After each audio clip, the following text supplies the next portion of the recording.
Hello and welcome to this week's episode of Riding in the Weeds. We are super excited to be here with you today. It is your friends, Ginny and Tash. I'm Tash. I am a life and mountain bike performance coach. Love to just talk about how we can have more fun and joy and expand ourselves in life. And we're joined with my friend, Ginny. Tell us about yourself, Ginny. Yeah, I'm Ginny Brandon. I'm an animal communicator and energy healer for animals and their people too. And I think we're going to dive in today with a fun start. It was inspired by my trainer, Kirsten Nelsen. I was listening to her podcast this week while I was at the gym, Horse Geeks, and you can find it on all the major platforms as well. But she dropped a quote in there that was a little bit of a truth bomb that I wanted to dig into on our podcast because it actually relates to a lot more than just horses. So the quote is, "It's so easy to blame the horse when you run out of understanding."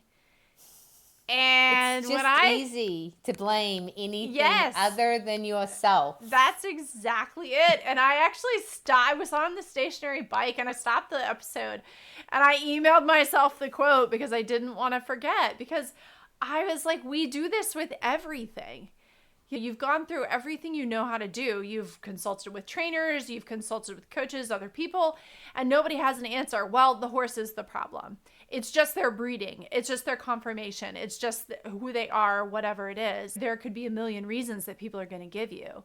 And yet we do it with everything though, right? Like, yeah, oh, I need a different bike. Oh, I need an e-bike. Yeah, I need different tires. I can't lose weight because I'm big boned. Yeah, we do it with everything that we run into. Yeah. And the problem is that it abdicates our own responsibility and our own role. But to pull in another quote from my trainer, it also just reveals a failure of imagination. Well, I love that quote because it's like, oh, wait a minute. What have we not looked at? What have I not tried? Well, I think it's so easy to step back and be like, I can't see it. We were doing the Tony Robbins seminar this past weekend, and he was talking about how the teenager sits down at the dinner table and mum says, can you grab the salt? And they're like, I don't know where the salt is. What's in the cupboard? Well, I don't want to get the salt. Well, go get the salt. And then it's like, well, I can't find it. It's on the second shelf. I can't find it. I can't find the salt. And even though you're looking at the salt, you've chosen that, like, I can't see it. I can't do it. I'm not able. Yeah. And I don't want to. I don't want to. Yeah. And another quote that I saw recently that I think really ties into this one as well is that you don't have a problem if there's an action that can solve the problem. So if you've got a problem, then if you make an action, or if there's an action that can fix it, you do the action, you don't have a problem. Like, we have a problem when there isn't a solution. And I think that's that whole failure of imagination thing. Yeah. Yeah. It's very easy to fall into that trap of throwing up your hands and being like, oh, well, it doesn't work. Oh, well, I can't do it because blank. That's out of my control, right? That's usually what it is whatever we fill in the blank with is something that is outside of the realm of our control. But all it's really doing is just abdicating our responsibility and our own autonomy in the situation. Yeah, I posted a Facebook post yesterday that was all about how long is it going to take, right? So, and we're fed this barrage of, if you do this 30-day challenge and you do this exercise program for 30 days and you will lose weight. And I love 30-day challenges because they keep you accountable. They get you started on a habit. However, they also, this is where that comes from, right? Like, I didn't lose weight on that 30-day challenge because those exercises weren't good. Or I wasn't able to learn to meditate when I did that 30-day challenge because those meditations weren't good, right? Whereas I think this is a issue of the conception of how long will it take? You know, going for a walk after dinner is incredibly good for you in like 500 different ways. So if you want to start the habit of going for a walk after dinner, one day you get up and you start doing it. For one person, that first walk around the block could be so incredibly amazing that right then and there they decide that that's what they're doing, and that is a habit that sticks for the rest of their life. And it took one day. For somebody else, it was incredibly difficult. They hated every moment of it. It could take 365 days for that habit to A, be something they start to enjoy, and B, for them to actually start noticing a difference. It's so easy to blame blank when you run out of understanding. If you understand that there's a process and that sometimes you need to get help, and sometimes you actually just need to do it. Yeah. Yeah. And actually, we've laughed as we've started going to the gym now, because my boyfriend will get home and he changes his clothes and sort of takes a break for a little bit. And it's like, all right, well, are you ready to go to the gym? And he's like, no. And I'm like, well, you don't have to like it. Like, you don't actually have to like what you're doing, but you need to actually just do it anyway, in spite of the fact that you don't like whatever it is, because sometimes that's what it takes to get through to whatever your goal is on the other side. And you've got to be able to get through that middle ground of it not feeling good and it feeling hard, icky, or tiring, or whatever it is, in order to come out the other side. And sometimes when we don't understand, that's when it's a lot easier to just blow it off and be like, oh, well, you know, it's not my fault because I don't know how to do this, or it's not my fault because of this or that. And when we do that, though, I think we're doing ourselves a disservice, because we're not giving ourselves a chance to explore more and find the answer. And I know the thing that I've learned with the horses is a lot of times it takes a lot longer than we think it should. The S word again, that we try not to use, but we get it in our head, right? We get it in our head that it should look like this, or it should take this amount of time. And when that happens, then yeah, it's really easy to say, well, it's the horse's fault that it's not working right. I think this also bleeds into the whole concept of, there's a few different ways to do it, and you just said this as well. It's like changing our understanding. So if Eddie, and I'm really stepping into this because we've heard me say before, I'm like being a robot about things. That is a strategy, and it works pretty well to get you started if you really are being resistant to doing things, or if things are just hard.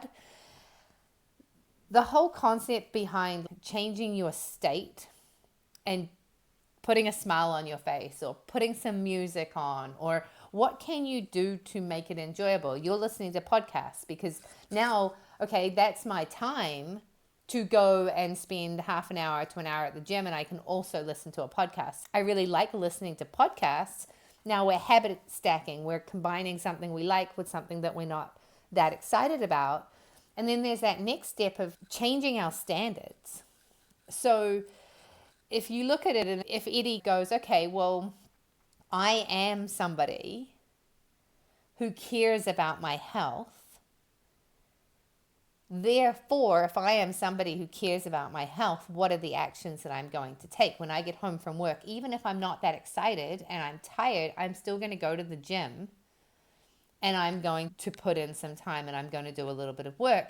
And I also spoke to my trainer, and he gave me 3 different exercises. He gave me a exercise workout to do when I'm full of energy and beans and super excited. He gave me one to do when I'm tired and kind of my normal midweek, and he gave me one to do when I'm like really not wanting to be there.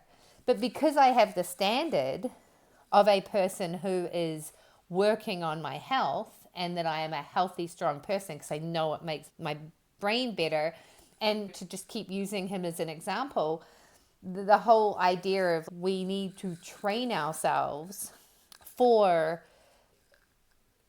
the state that we're in. So he spends a lot of time in the car. He needs to train his body to be able to sit in a car for a long period of time without seizing up, without it being painful for him, because there's nothing wrong with the being in the car for long periods of time. What's wrong is when we don't train our bodies to be able to be strong within that space. So instead of not engaging our core and being hunched over on the driver's seat, the more he trains his body, the more those muscles are going to engage, and the less sore and less tired he's going to be when he gets home. So it's like this whole concept, but it starts with, what are our expectations for ourselves and what are our standards? And then even when I'm robotically getting out of bed and being like, I don't want to do my workout, but I am somebody who does at least 10 minutes of workout every morning, at least 10 minutes of yoga every morning, and I might do Qigong. Maybe I won't, but I am somebody who gets up and does something for my body and my mind every morning. And there is no set prescription for what that has to look like. Some days I'll just do a 25-minute power yoga. Not that that's any easier. It's actually harder for me than doing the other ones. Yeah, but you might not do something else at that point to offset that. Yeah. And I think the thing here that really resonates with me is sometimes we have to focus on what comes after in order to make the decision of what's right now. Like, I am the kind of person that wants to feel good.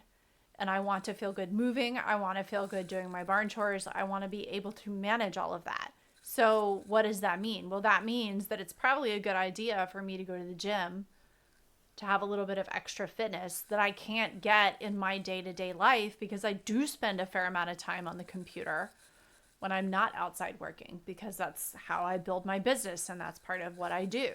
So I need to be able to offset that. Well, going to the gym is probably the fastest and most efficient way to offset that.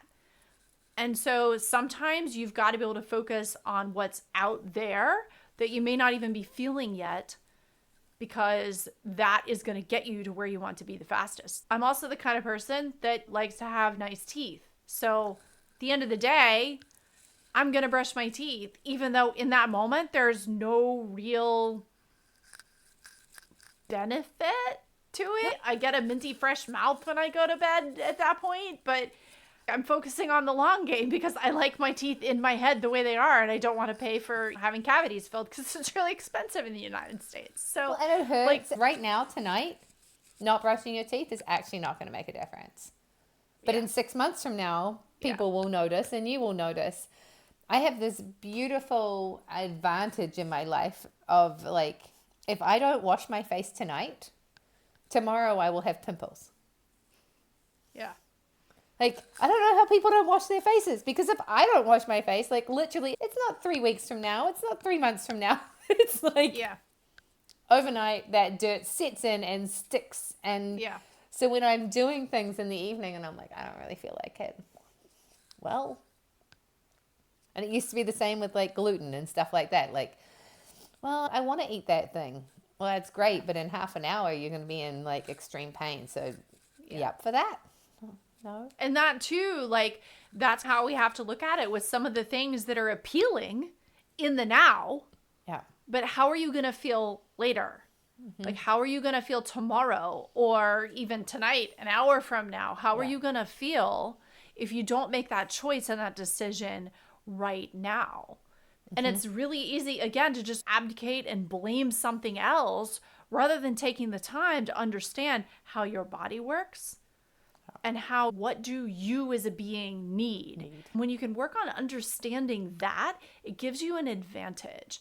But the reality is, like, okay, if you don't wash your face tonight, your face breaks out by tomorrow. That's just how your body works. Not everyone's body works like that. You also have a gluten sensitivity that causes you to have problems when you eat gluten. That is just how your physical body works. It sucks. But the person has a completely different set of things. I have my medical challenges with my legs. Orthopedically, my left leg is not the same as my right leg. Structurally, it's never going to be the same. So I have challenges and I have physical things I have to deal with that will never be the same as what you experience or the next person or the next person. That's just how my body works. Well, and I think we can look at these things as well as either blessings or curses, right? Because for that person who doesn't break out, that they don't have any medical challenges, they were blessed with perfect teeth that don't grow any bacteria. There are people out there, apparently, that don't have a lot of restrictions. They can eat whatever, they can eat as much sugar as they want, and they don't gain weight. That doesn't mean that it's good for them, right? Yeah. I've always looked at these things that I have as like the most beautiful gifts because I have this gluten thing, which arguably could be based on many other reasons. But it has meant that I've really paid attention to what my body feels like, not just when I'm eating. So back to that, it's so easy to blame the horse when you run out of understanding. I have been gifted with this need and a really good reason to understand, where is this problem coming from? How can I fix it? Oh, if I change this, then these things don't happen. If I stop working out and I stop eating well, I gain weight and I lose muscle. So therefore, if I want to be a certain standard of person, there's things that I have to do. And I think we're given these gifts and sometimes we don't want them. And sometimes they suck and they make life more difficult. However, we can choose to look at them in one way or another, right? It's so easy to blame the body when you don't understand it. I've ended up in an old people's home and I'm 65 years of age because I can't get off of the floor. Well, like that was because of choices you made. And if we start to understand that the choices that we make right now have a long-term effect in so many different ways, and a lot of the things that we're struggling with right now could actually just be that we haven't taken the time to understand how to avoid that long-term or short-term result that's bound to happen. Yeah, it's a little bit twofold because like your gluten challenges, my physical challenges, those are things that have pretty much been with us our entire lives.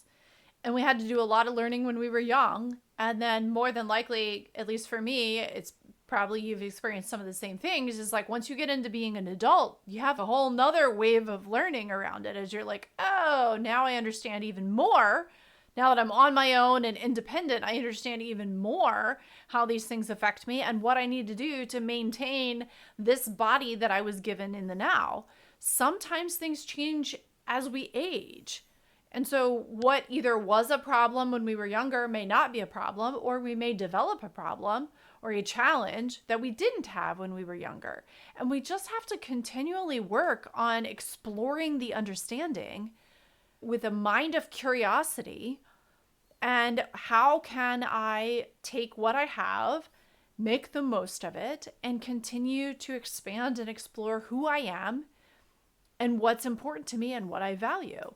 And if you find yourself in that precarious position at 60 some years old, being faced with the reality that you might need to go into an old folks home, what can you do to change that? Because so much of what we look at that we just sort of give up on, again, you blame the horse, you blame the bike, you blame the thing, is actually changeable. The research that's out there on the neuroplasticity of our brains is incredible. Yeah. The research on the ability for the body to heal through a lot of different types of trauma and a lot of different types of things is incredible. Yeah. So what kind of understanding can we develop that's going to allow us more opportunity to be able to do more with what we already have? Again, it's not the bike. It's not the horse. It's not the tack. It's not the clothes. It's not even the workout equipment, the gym equipment. It's not the It's trainer. not the fault of that. Yeah, it's not even the trainer. It's none of those things. I think I said it last week. It's like you take 5,000 diets and you put them on a wall and you throw a dart at them and you do one of them consistently for 6 months, you're going to get results. It doesn't really matter, probably a month, right? And I think the other thing that really confuses people is that the world is so full of quick fixes. When I solved my stomach issues when I was 19 and I stopped eating gluten and the world changed for me, I was going to write a book on gluten and how it can change your life. And I was like, why would I do that? No one cares about this thing. I barely heard about it. It was not a thing when I stopped eating gluten. Gluten was not a thing. It was not a fad. It wasn't cool. But what I didn't realize, because we didn't quite live in that world, Facebook did not exist. And every time you solve a problem for yourself, you don't need to go and make money from it. But we are now in this world where it's like, oh, I lost 30 pounds by doing this thing. Here, let me teach you how to do it. And that becomes very confusing because that person over there was able to do that. That doesn't mean that that same thing is going to work for you necessarily. And so when we're trying to work things out, I think it's very, very important to start with understanding our bodies. Yeah. Just because gluten was the thing that solved my stomach issues and my problems, quite honestly, meditation and a whole lot of therapy might have done the same thing because, you know, the gut is linked to a lot of emotional trauma and a lot of other stuff. And arguably my now less sensitive stomach could be because I've done a lot of work. It could also be that I don't eat gluten anymore, so it doesn't get triggered as much. There's 100 different reasons. Probably both and at that point, right? Absolutely. Yeah. That's one of the things we learn as we go through life and we gain more experience and we just live. You know, somebody referenced calling it, instead of saying how old you are, saying how many levels you are. And I love that because, like, yeah, it's about leveling up, right? Like, we keep gaining experiences. And all of those experiences for you are all rolled together. There's no way to completely separate that. Taking gluten out of your diet made some radical changes for you and opened up a lot more wellness for you. But who knows what would have happened if you had tackled that challenge from the emotional side first? Who knows? Like, there's no way to know at this point. No. But as long as you're continuing to ask questions and continuing to look for what might be going on, how can I, as a being, explore this and not just abdicate the responsibility by saying, oh, it's the fault of the thing that's outside of me. Oh, well, getting rid of gluten cured all my problems. Well, probably not. There's never going to be one quick fix answer. Yeah, you might gain a lot of ground by making a change like that, but that's also not going to solve all of the problems at any given time. Well, I love your whole levels thing. I was just telling Ginny before we jumped on that my latest fantasy addiction book is about this kind of gaming world where you get levels and then you get skills. So you choose to be something and then you start leveling up. So one of the characters became an innkeeper because they cleaned it in. It was like level 1, innkeeper, cleaning. And the cool thing is, though, is that you can choose whatever you want to level up in. So who do you want to be, right? Like, what's your standard? And then what's the skills that you want to gain? So as an innkeeper in this example, there are so many different skills an innkeeper could have, right? The innkeeper could get the skills of being really good at cooking, or they could get the skills of being a really good leader and then just employ barmaids, right? And that's the way our world works, is that we get to choose what level do I want to be, and then what are you going for? Like, I want to be, I don't know, thin and healthy. So if that's my standard, I could go about that in many different ways. I could gain skills in the fitness area. I could gain skills in the eating healthy area. I could gain skills in meditation. There are so many different ways that just in that one category, you can level up in. And what's interesting in this book, and this is the last thing I'll say about it, is that some people are just by chance, because she cleaned an inn, she became an innkeeper. It wasn't a choice. She wasn't like, I'm going to be an innkeeper. Whereas somebody else came in and they're like, well, I can gain levels. I can be anything. I'm going to be an emperor. I'm going to be an emperor of this house. And I'm like, this is cool. There's a whole different way to think about gaming in our world. You can choose to be whatever you want, and then you act as if. And I guess there's some guy in America back in the 20s or something decided to be an emperor, and he proclaimed himself the first emperor of America and was treated as such. And there's truth within my fantasy book, but I think this is actually something that actually had happened. I'd never heard about this before, so look it up, let me know.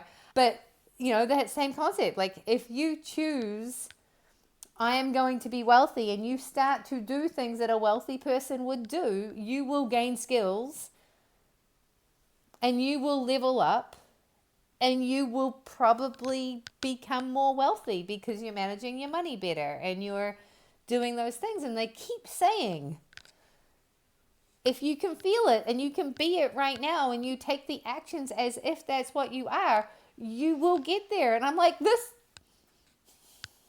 works in my fantasy book. Why would it not work in real life? I mean, I think to a large extent it really does. And that is one of the ways that we get tripped up, is we forget that we can decide. I am the kind of person that goes to the gym several times a week. I am the kind of person that is conscious about my eating and cares what I eat about and what I nourish my body with. I am the kind of person that cares about the amount of movement my body gets. And when you just decide something like that, it's amazing how powerful it is and how much change you can bring into your own life when you just make the bloody decision. That's really like the very, very, very first step. And I know there's been a book, I think it was A Perfectionist's Guide to Housekeeping? No. The Perfectionist's Guide to Losing Control. Oh, yeah, that one. That she actually talks about the fact that those steps are part of the process. And we forget that it's actually important for us to go through that thinking phase of, I am the kind of person that does blank. Yeah. Or is blank or whatever. If you want to stop drinking. Yeah. I am the type of person who doesn't drink. Yeah. Now, when you go to a party and someone offers you a drink, you're like, no, thank you. Because if you don't drink, why would you have a beer? That's weird. Yeah. I am the type of person who doesn't eat meat. Well, now when someone offers you a hot dog, it would be weird for you to say, yes, I'll have a hot dog because you don't eat meat. This is something I read years ago. I was like, that is actually so simple. As you say, I'm the type of person who goes to the gym. So when Eddie comes home and you're like, you ready for the gym? And you are the type of couple that goes to the gym 4 times a week. Like, well, of course I'm ready for the gym. Give me 10 minutes. I'll change. Yeah. And we'll go. Ian and I are the type of people that do yoga. We are a couple that does yoga for 15 minutes every night before we go to bed. I love it. So when he looks at me and says, are we yogaing tonight? I go, well, of course we are, because we are the type of people that do that. Yeah. I think that when we run out of the understanding, it's like, well, have you decided that you're the kind of person who either, number one, does whatever it is you're talking about, and number two, who can figure it out? Yeah. Because when you believe that about yourself, that, you know what, I can figure this out, I'm the type of person that is able to solve this problem. Yeah.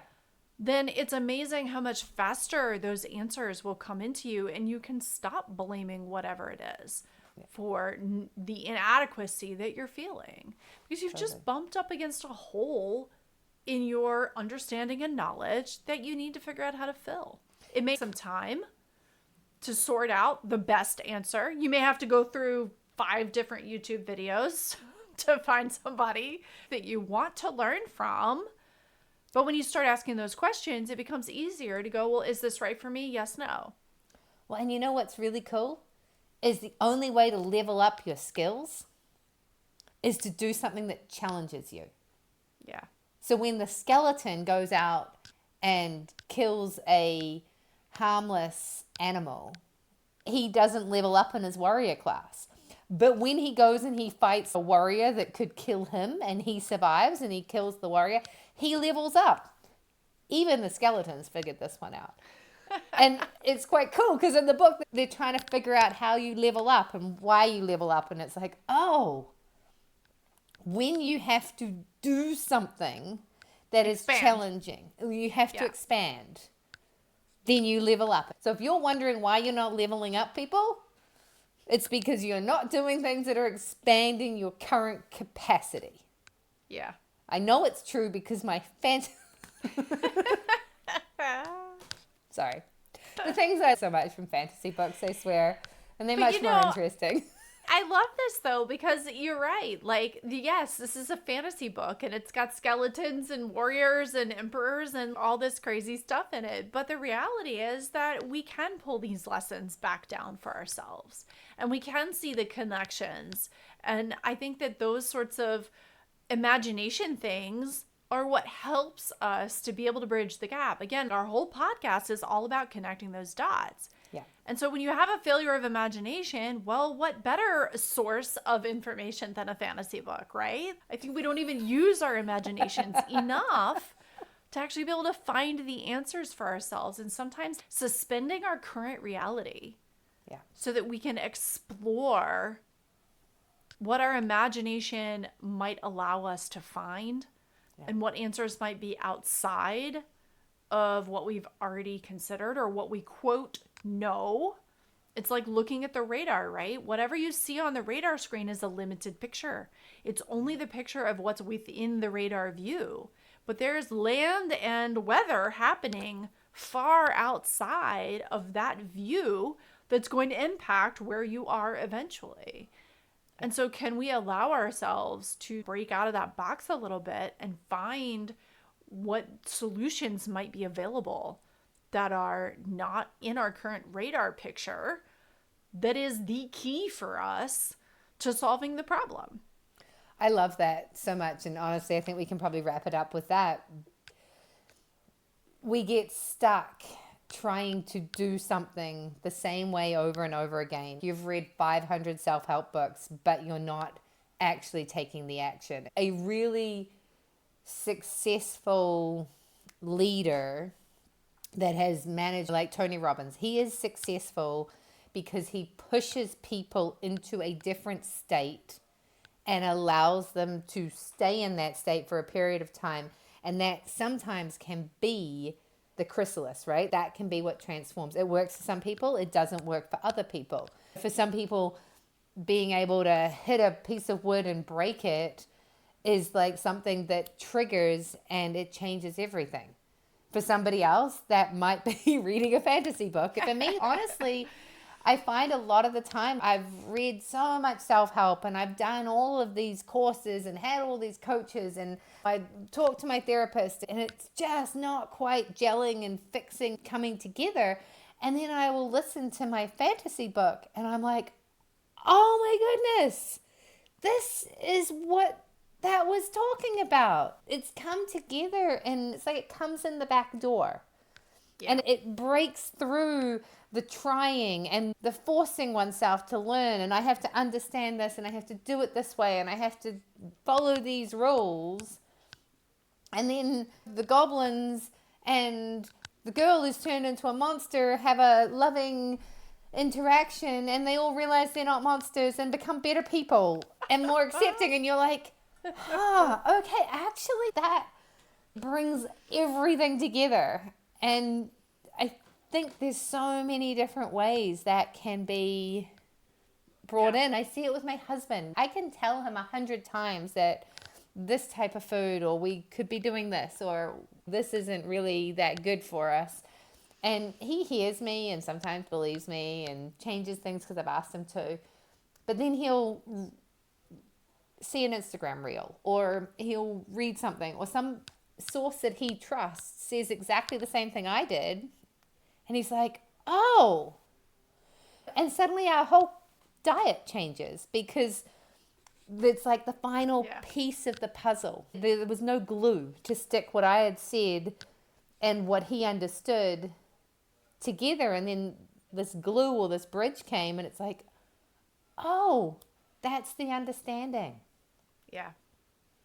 And I think the real key is just not making ourselves wrong for needing those types of things, and for sometimes not being able to make the connections until you read the darn fantasy book, until something just arrives and it clicks into place. And that's why we've talked about it before in other episodes. That's why sometimes cross training, or when you're stuck on a problem, going 180 degrees in the other direction away from that thing can actually lead you to the answer. Yeah. And so whenever we have that failure of imagination, we're going to stay stuck, and we're going to stay locked into our pattern that's no longer serving us. Mm-hmm. And if we're just sitting there blaming the thing, we'll never get over that hump and have that breakthrough. Yeah. And our world is full of cop-outs. So notice them. And I think that is such a big key as well. Sometimes the cop-outs are there to sell you something.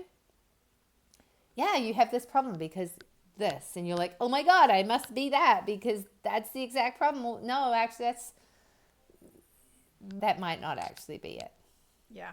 There's so many different things. For me right now, it's the whole perimenopause thing, and you need to start taking hormone replacements. Well, I don't really like doing drugs, but I also am totally okay with like, all right, let's do some testing. Let's have a look at where I'm at. Let's get some understanding, then see what the options are that are out there, because we're finally in charge of this situation, and there are becoming so many different options for us as women to not have to go through this period of life with so much. That's just how it is. And that's the same with everything, right? There's so many ways, but I think it starts with, you can't blame the label, the thing, because you've run out of understanding about it. And I just love that so much. Get more understanding. Yeah. Figure out all of the different things, because there is a wealth of information, right, wrong, good, bad, good for you, bad for somebody else, bad for you, good for somebody else. Some people, yeah, fasting, it's going to be a miracle for you. Others, not so much. Yeah. Keto, some people, it's going to be a miracle. Others, not so much.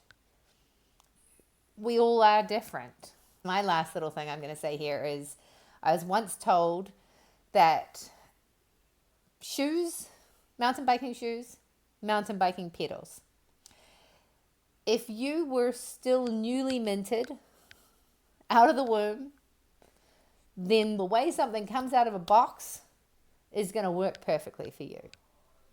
But you're not, especially if you're a mountain biker. You've broken things. You're out of alignment. So therefore, you need to make adjustments to where the pegs are on the pedals in order to suit where your foot placement needs to be, how you need to be. That is different for every single person, which is why they make different foot patterns. It's not about, this is going to fit for everybody. This is good for you. It might not be good for me. And so it's all about understanding and figuring out what's working for you. Yep. So thanks, Ginny, for bringing these amazing quotes to us today, giving us something to chat about. Really hope that this has helped you guys, the listeners. We're seeing more and more people listening. So please, if this is your first time joining us, let us know. We'd love to meet you. If you've been here for a while, please say hi. We're friends and stuff, right? So we would just love to connect with you on some level. If there's a subject you'd like to hear us chat about, let us know. And if you have friends that you think would benefit from listening to our podcast, please share this episode with them. Not only does it show them that you care about them, that you were thinking about them, but it also might help. And you know what? In this day and age, we all need a little bit of help. So please like, share, comment, subscribe to our podcast. Thank you so much for being here with us. I am Natasha Lucky. I am a life and mountain bike performance coach who is currently leveling up in the farm worker category. and I'm going to go out and do some fun work. If you want to connect with me, I am Betty Go Hard on Instagram. I am on Facebook as Natasha Lockie, and I'm also on Substack. You can see all of my weird ranting, ravings, and ideas that I throw out into the world there. And DM me. Love to have a chat. Love to connect on a personal level. And Ginny, closing us out as always. Yep, I am Ginny Brandon. I'm an animal communicator and energy healer for animals and their people too. If you are having some challenges in your pet relationships, or if you are looking for a little bit more understanding together with your pet, that would be a great reason to have a session together. You can find me on the web at soulpetconnections.com and on Substack, Instagram, Facebook, and YouTube under the same handle. So thank you again for joining us today on this ride through the weeds, and we look forward to seeing you next time. See you next time.